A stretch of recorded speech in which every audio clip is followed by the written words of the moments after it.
Welcome to my segment of What I Watched, just a short truncated reviews of things that I've watched that I don't want to do full reviews on, but I still want to talk about.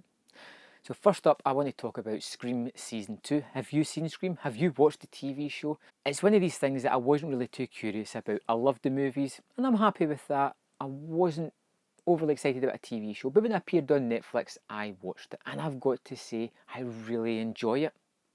It's not a good TV show at all. It's got so many problems, from acting to story points. It just doesn't make sense, some of it. But damn, I just need to keep watching. I can't wait for the next episode. Things happen that make me roll my eyes, that make me scream at the TV going, that just doesn't make sense. Yeah, I can't wait to get to the next episode. I'm always curious about how they're going to work out who the killer is, how they're going to have laid those footsteps. In Season 2, I had absolutely no idea who the killer was going to be, right up to the last moment.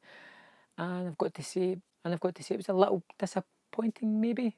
Although I'm kind of glad they're going to get rid of that character, hopefully. There's been no announcement yet about a Season 3, but if it does come back, I will be there, cringing, rolling my eyes, and hooked on every single episode. A movie I watched recently on Amazon Prime was A Hard Day, a Korean movie from 2014. Now, somebody had mentioned this to me before, and I just happened to stick on. I thought I'll check it out. This is one of the best movies that I've seen recently. And the reason I'm not doing a full review for it is because I think to really review it, you're going to have to spoil the hell out of it, and I don't want to do that. I want to suggest that you go and watch it, but don't read anything about it. Just put it on and let the movie play out. Every time I thought I had it figured of where it was going to go, it took a left turn and completely left out the storyline and tacked onto a new one, and I didn't know where it was going to go next, so it kept me on the edge of my seat. It just seems to break almost every convention that you would get in a Hollywood movie, and that was something that I was really refreshing. When you throw in the fact that this is beautiful, the cinematography is absolutely stunning, and the performances are really good. I watched this movie. I enjoyed it that much that the next day I put it back on and watched it again, and I probably will pick up the Blu-ray at some point because it is such a fantastic movie. If you can find it streaming in your country or on any service or that, like I said in the UK, it's on Amazon Prime, please check it out. And last and probably least, I managed to rewatch Joe Dante's 1978 epic Piranha. I seen this movie a lot when I was younger, and I really like it. It was on the back of the Jaws movie, you know, they kind of took that, they added a little bit of a funny tint to it, and they made this really schlocky kind of monster movie almost. But watching this again, it does a couple of things that really makes it stand out. In one of the scenes near the start, they go to a plant where they release the piranha into the water supply. And as they're struggling in this basement room, for some reason it cuts to a stop motion fish with legs walking about. It's only for a brief moment, and it never goes back to it ever again.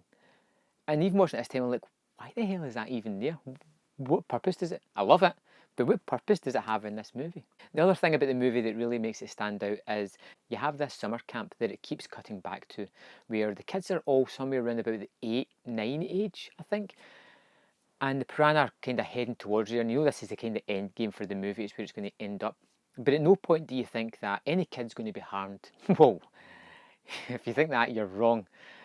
The kids get destroyed in this. The piranha are having a feast eating these 8, 9-year-old kids. It would never happen in a movie these days, but they get absolutely destroyed.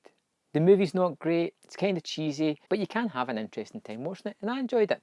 It's not great, it's not fantastic, but it fitted my needs at that moment. So that's what I've been watching recently. Let me know in the comment box what you've been watching, and I will see you next time on Man vs Film. So thanks for watching that video. I hope you enjoyed it. If you notice on screen, there is 2 more videos that you can click and watch. There is also a large subscribe button at the bottom of the screen if you would like to subscribe to my channel. Thanks for watching, and I will see you next time on Man vs Film.